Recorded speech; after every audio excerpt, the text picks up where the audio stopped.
BCom part second ये paper first कृषि वित्त एवं कृषि बीमा,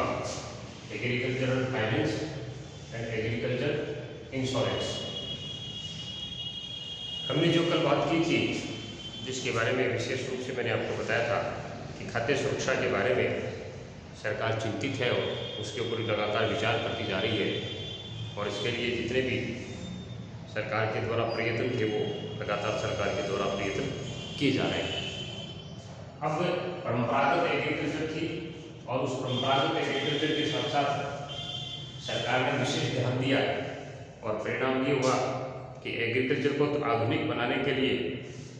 सरकार ने कृषि वित्त के बारे में भी सोचा। जैसा पूर्व में मैंने डिस्कस की थी कि 1970 में ये विचार आने लग गया कि हिंदुस्तान की जो अर्थव्यवस्था है वो कृषि पे आधारित है, और कृषि को अगर सुदृढ़ और मजबूत नहीं बनाया जाएगा तो एग्रीकल्चर हमारी कमज़ोर रहेगी, एग्रीकल्चर की स्थिति मजबूत नहीं होगी, भारत की व्यवस्थाएं अच्छी नहीं होंगी। तो इस बात को ध्यान में रखते हुए सरकार ने 70 में इसके ऊपर विभिन्न प्रकार के विचार शुरू किए, और विचारों का परिणाम ये हुआ कि एग्रीकल्चर को फाइनेंस करने के लिए विभिन्न प्रकार की संस्थाएं बनाई गई, उन संस्थाओं की स्थापना की गई, उन संस्थाओं को वित्त की व्यवस्था की गई, और उन्होंने गाँवों में जाकर के फाइनेंस करने की स्कीम लागू की। ये सामान्य भूमिका हम कह सकते हैं। इसमें एग्रीकल्चर में फाइनेंस जब तक नहीं था तब तक अच्छी फसल बोने का, अच्छी खाद प्राप्त करने का, उत्तम क्वालिटी के बीज प्राप्त करने का, या यूँ कह दीजिए कुएं बनवाने का, या फुहारा सेट लगवाने का, या इलेक्ट्रीफाइड करने का, ये सारी चीज़ें किसान के लिए बड़ी कठिन और कष्टदायक थी। परंतु जैसे ही सरकार ने इसके बारे में विचार शुरू किया तो ये थोड़ी सरल हुई, और सरल का परिणाम ये हुआ कि हमारी एग्रीकल्चर आज जो वर्तमान स्थिति में हम देख रहे हैं वो हमें देखने को मिली। अब जब एग्रीकल्चर फाइनेंस की बात होती है तो कहने का मतलब ये कि एग्रीकल्चर फाइनेंस क्या है? मूल रूप से किसी अर्थव्यवस्था में कृषि को उन्नत बनाने के लिए किन्हीं स्रोतों के माध्यम से बीज, खाद और रासायनिक उर्वरक प्राप्त करने हेतु या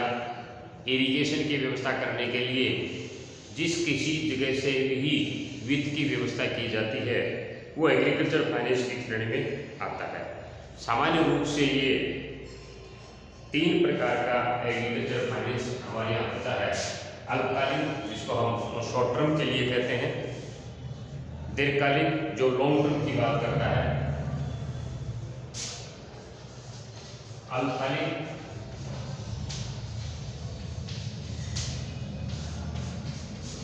दीर्घकालीन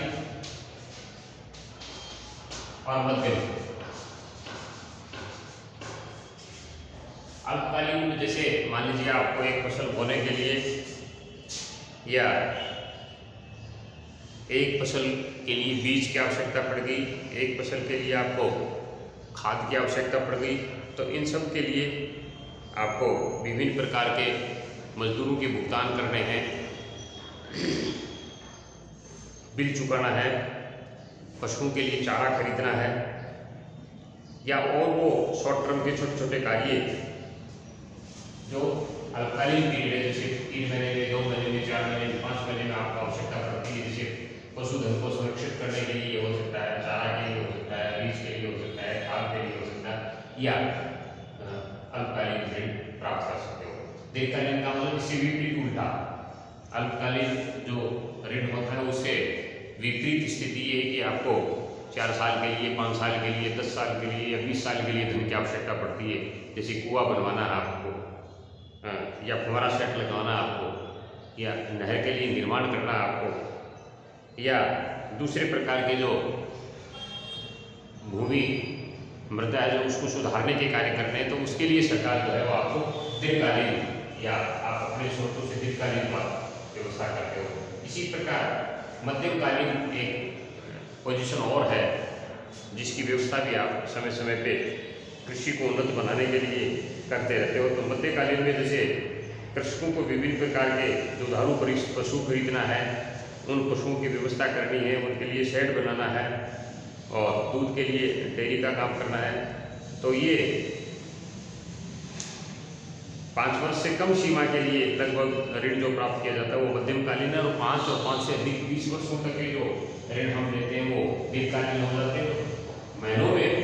हम ऋण प्राप्त करते हैं वो अल्पकालीन हो जाते हैं। तो 3 प्रकार के वित्त की व्यवस्था हमारे यहाँ अर्थव्यवस्था में कृषि के लिए सामान्य तौर से चल रही है। अब बात आती है कृषि वित्त के स्रोत कहाँ से ले। ये 3 प्रकार के ऋण कृषक सामान्य रूप से लेता है, परंतु ये 3 प्रकार के ऋण वो किस आधार पर लेंगे, किस प्रकार से लेंगे, तो इसके लिए अलग अलग स्रोत बने हुए हैं। जैसे गैर संस्थागत स्रोत है, संस्थागत स्रोत है और सरकार का स्रोत।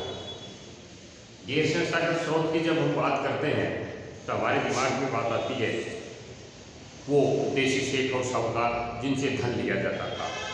मैं आपको उदाहरण बताऊँ, हमारे यहाँ पुरातन या परंपरागत जो स्थिति थी वो ये थी कि आपके यहाँ पैदा होने वाला जितना भी अनाज, धान या जो भी पैदावार है वो आप देशी सेठ और साहूकार के यहाँ या आड़ती के यहाँ रख दीजिए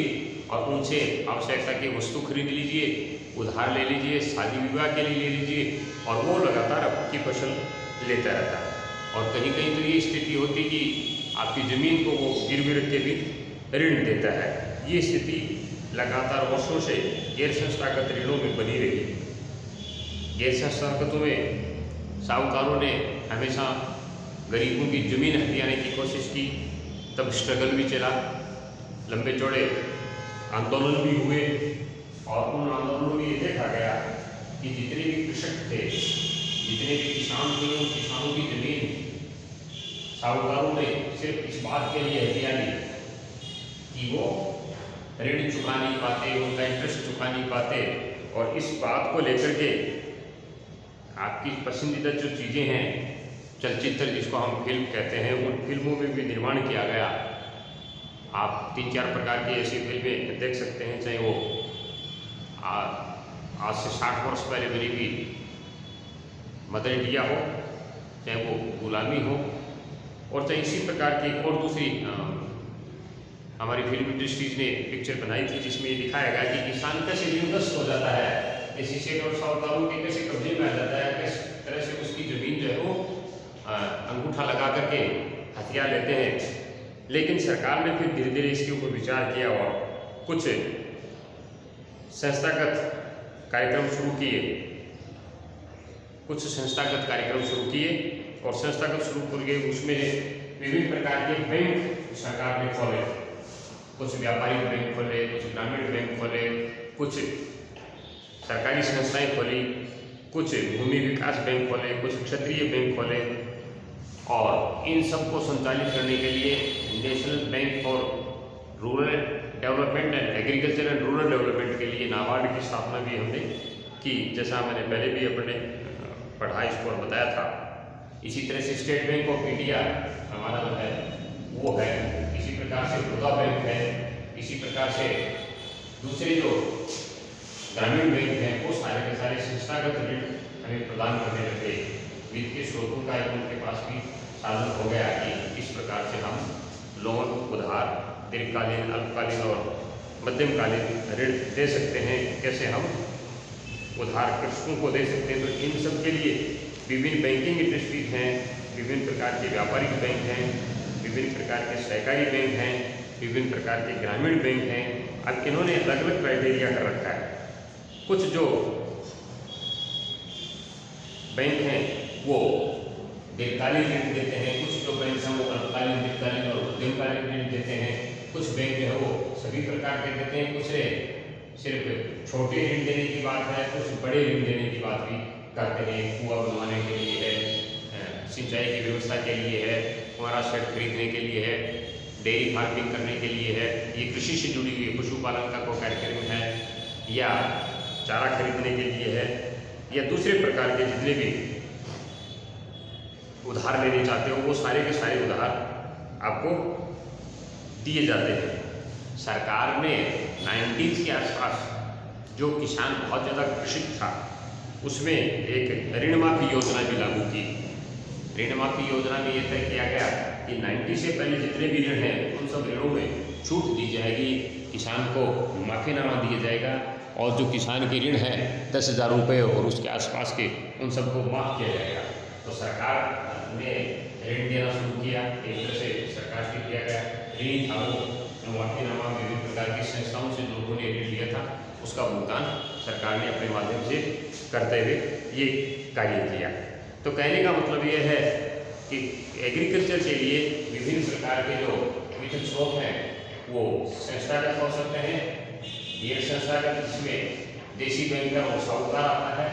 और सरकार आप जानते ही हो गवर्नमेंट ऑफ राजस्थान है, गवर्नमेंट ऑफ इंडिया है या गवर्नमेंट ऑफ लोकल बॉडीज है, ये सब उधार और ऋण प्रदान करते हैं एग्रीकल्चर डेवलप करने के लिए।